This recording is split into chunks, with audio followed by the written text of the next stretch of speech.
So we'll start with the suspension bridges. Suspension bridge is very important topic again, and it consists of multiple members. So each member will have to study differently. Okay, we have different derivations for each and every member. So we'll start with the unstiffed suspension bridge.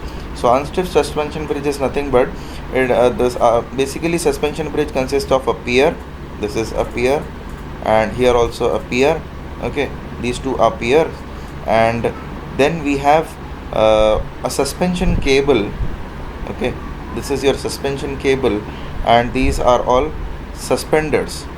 Okay, and again we have one more anchor cable here anchor cable, and the anchor cable passes over the pulley. Either the anchor cable will passes over the pulley or a saddle support. We have different conditions for all the cases. Okay, so we'll take up all the cases differently. We have a separate derivation for this suspension cable, we have separate derivation for this anchor cable, we have different derivation for this pier also, and even we have derivations for this pulley also. Okay, so this is a pictorial representation of your unstiffed suspension bridge, and this is a stiffed suspension bridge. So stiffness is nothing but you are doing some kind of bracing over this one.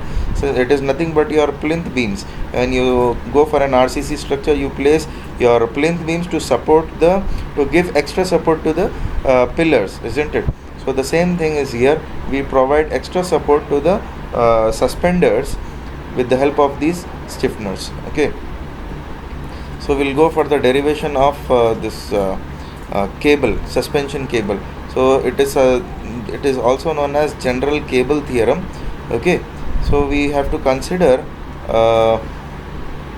cable which is subjected to point loads like W1, W2, W3 and so on, Wn. Okay, and this is one point, and the another point is at point B, which is at a certain height. Okay, so if you take moment at point B, which is equal to 0 here, so we can write here as VA is equal to L, this is the span L, and plus H into L tan alpha. Now how we got this L tan alpha? So this is how we got this L tan alpha. So this distance. Okay, since the angle is alpha, so we can easily calculate this value. That means H is this one. So this height will be L tan alpha.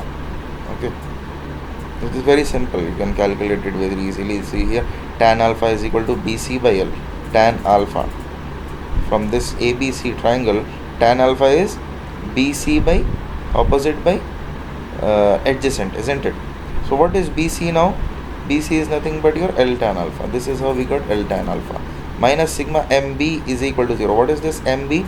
MB is moment due to all the external forces. Moment due to all external forces. This is W1, W2. How many forces are there? We don't know. That is why I am writing here minus the MB is equal to 0. Why minus? Because it is going in anti-clockwise direction. So here I have written moment at B due to all external loads. Okay, so VA into L plus H into L tan alpha is equal to sigma MB. We are shifting this towards right hand side. So VA into L, which is equal to sigma MB minus H into L tan alpha. VA is equal to sigma MB by L minus H tan alpha. Simplifying, we are just simplifying this figure.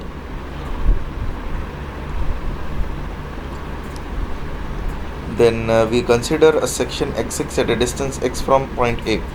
Okay, see here, we have considered a section. It is not clear in this figure.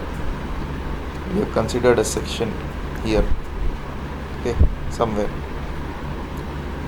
at a section from point A. So moment at that particular section will be VA into X plus H into X into tan alpha minus Y minus sigma X is equal to 0. So moment due to external loads will be like this. So if you simplify this one, you will get Hx tan alpha here, Hx tan alpha here, which will be cancelled. So Hy is equal to minus X by L sigma MB plus sigma X. So So we can write finally Hy is equal to x by L sigma mb minus sigma x. What is the sigma mb? Sigma mb is moment due to all external forces, and mx is nothing but moment due to all external forces at the point or at the section. So this derivation or this expression is said to be your general cable theorem. Okay, now we'll go for the expression of UDL. Now when the cable is subjected to uniformly distributed load, what will happen to it? So again we have VA and H, VB and H, and we have a TB here, tension in both the cases. Okay, the cable will go like this, isn't it? So moment of all forces about point B is equal to 0. If you do, you will be getting VA is equal to PL by 2. So you got PL by 2 or WL by 2. Here in this case we are considering P instead of W, small w. Okay, so bending moment at C, that is at this particular point, bending moment will be 0. In cable, always at any point bending moment will be 0. So if you calculate bending moment at certain point, then VA is into L by 2 minus H into D. What is this D? D is the central dip of the cable. Okay, minus P into L by 2 into L by 2 by 2, which is equal to 0. So then finally you will get H is equal to PL square by 8D. Okay, PL square by 8D. The expression for horizontal reaction is PL square by 8D in case of UDL. When the cable is subjected to UDL, then H is equal to PL square by 8D. Okay, if you further simplify this one, you will get TA is equal to TB, which is equal to T, which under root if you do VA square plus H square. How? See here we have two components here, and the resultant is T. Okay, so resultant is nothing but VA square plus H square. So VA is PL by 2 whole square and H is PL square by 8D. So if you further simplify this one, you will get PL by 2 into under root this one. So PL by 2 is nothing but your VA. So under root 1 plus L square by 16D square. Okay, so tan beta. What is tan beta here? Tan beta is nothing but the angle made by the resultant. Okay, so H by V, height by X by V or V by H, whatever it may be. It depends on the angle. If the angle is alpha here, if the angle is with horizontal, then it will be height by base. When the angle is with vertical, this is here you have beta on the vertical side, so then it will become H by V. So tan beta is nothing but your L by 4D.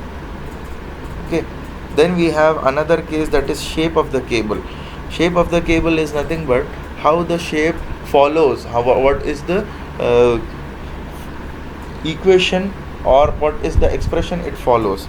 So shape of the cable, for the shape of the cable we can use our general cable theorem. Hy is equal to x by L. This is the derivation which we have studied just now, that is general cable theorem.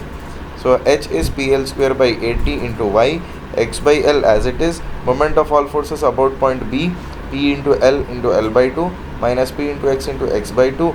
So if you simplify this one, you take this Y to as your subject and send all the terms towards your right hand side. So it will become Y is equal to 4dx by L minus 4dx square by L square. So it is nothing but ax plus bx square. So it follows a parabola. That is what we have to see. And we have one more formula, that is length of the cable. Length of the cable is denoted by S, small s. Okay, the length of the cable is not denoted by L. L is something which is span between distance between the 2 points A and B, whereas S is length of the cable. So length of the cable is defined as L plus 8 by 3 into D square by L. So D is the central dip. Again, in some cases you will be having different L1, L2 values. So for that case, S is equal to L plus 2 by 3 D1 square by 4 plus 2 by 3 D2 square by L2. Sorry, this is not L4, this is L1. Okay, so this is how we go for the different cases. Okay, now we'll see the guided pulley.